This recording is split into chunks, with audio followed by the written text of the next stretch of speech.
The man tosses a shoe into a puddle, but the next second,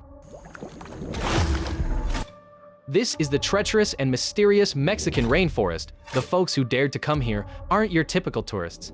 They're survivors of a plane crash. But the real danger isn't just the jungle.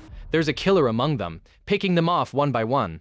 With the pilot now dead, only 8 passengers remain. Dr. Kevin is beating himself up. He thought the pilot died from post-op complications. To avoid the spread of disease from the decaying body, he and Zach haul it away. No one notices the pilot's phone slipping out of his pocket. No one except Dan. He snatches it up quick, looking sketchy as hell. Then he makes up some excuse about needing to take a shit and takes off, sneakily grabbing Kevin's hunting knife on his way out. Kevin and Zach place the pilot's body next to the flight attendants. 2 deaths in one day. Kevin's starting to freak out about their chances. He comes clean about why he was hesitant to do the surgery earlier. Back in the day, Kevin was a top-notch doc, until a girl had an allergic reaction to meds he prescribed. Her parents sued, and he lost everything: his job, his money, his family. Since then, he's been scared to take risks or get involved. After they leave, Dan sneaks back and cuts off the pilot's finger. He uses it to unlock the phone and changes the password. After checking out the photos,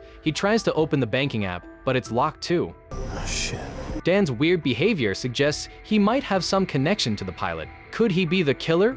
Sanja strikes up a conversation with Amy about her honeymoon with Dan. Weirdly, Amy looks totally confused, like she forgot all about telling everyone yesterday that she and Dan were on their honeymoon. Seems like she's hiding something too. While organizing the luggage compartment, Sanja stumbles upon a strange case. Travis jumps in to explain it's his sports gear, but who brings workout equipment on vacation? He's clearly not telling the whole story. Lisa pulls Travis aside and spills some tea.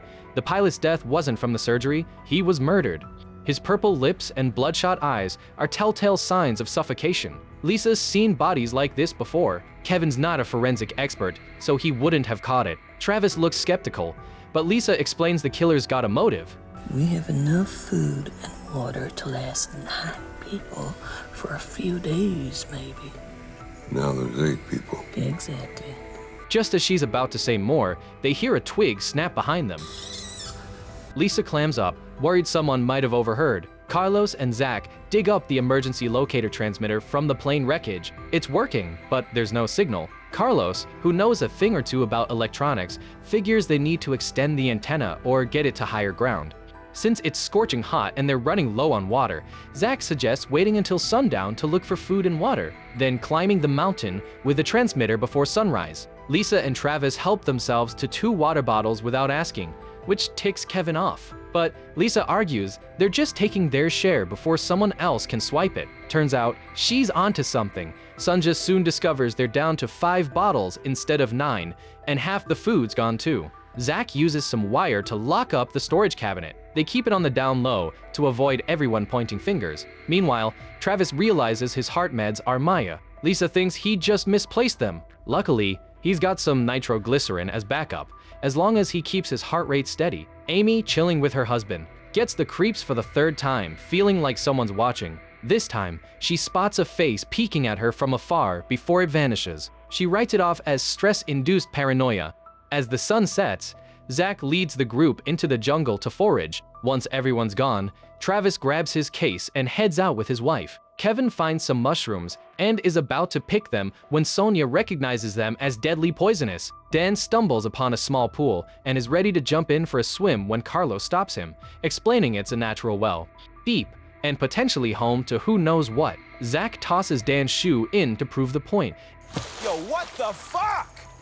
And it gets dragged under in a flash. Just then, they hear a gunshot nearby. Turns out Travis's case held a hunting rifle, and he's bagged 2 monkeys. Their Guatemala trip wasn't a vacation at all.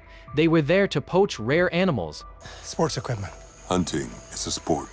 Kevin's disgusted, but can't argue. Food is food when you're starving. Sonia uses a fire extinguisher tied to a rope to draw water from the well, but it's not safe to drink yet. She and Zach rig up a makeshift distillation system using hoses from the engine wreckage and oxygen masks from the cabin. With the water situation sorted, Lisa whips up dinner. The monkey meat sauce is pretty gross, and only Travis and his wife seem to enjoy it. Amy, used to the finer things, can't stomach it. Travis happily polishes off her portion. After seeing Travis's secret gun stash, Zach's suspicious about what Carlos might be hiding in his case. especially since he risked his life to save it from the fire. Faced with everyone's suspicion, Carlos finally unlocks his case with the key around his neck. Inside is his wrestling mask. Wrestling's his life's passion, and the mask is his identity. He was headed to the States for a big showdown with his rival. The match is in 2 days. Will he make it in time?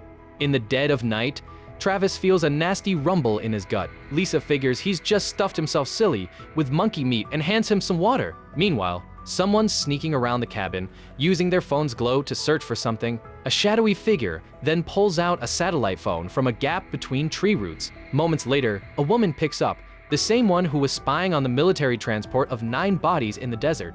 Come morning, Lisa's screams jolt everyone awake. Travis is in a bad way, convulsing and foaming at the mouth.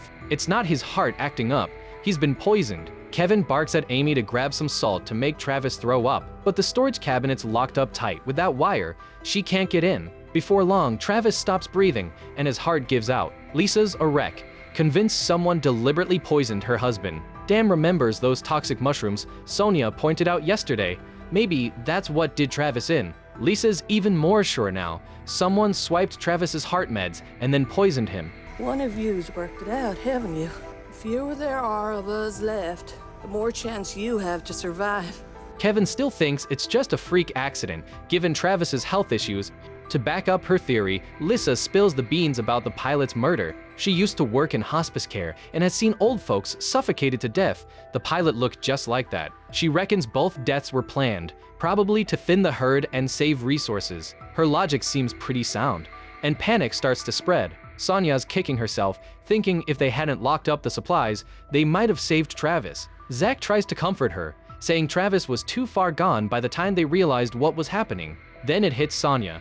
Travis ate Amy's dinner last night. Was Amy the real target? Zach has a light bulb moment and pries open the cabinet. All the food and water gone. Meanwhile, Dan shows everyone the pilot's last words on his phone. It's in Spanish, so Carlos translates. The pilot's freaking out about the crash, saying even if they survive the landing, he's a goner. He warns his wife to hide, saying they won't let them live. Seems the pilot knew he was toast. But who are they, and why do they want everyone on that plane dead? One of us is a fucking killer. So who's gonna be next? My guess, someone tried to poison Amy, but got Travis instead. Dan's looking pretty sus. He swiped the pilot's phone on the sly, then suddenly decides to share the video after Travis kicks the bucket. Amy mentioned her dad some big shot in Silicon Valley, and Dan's just his driver. They eloped without telling her folks. Maybe Dan's playing Amy to get at her money.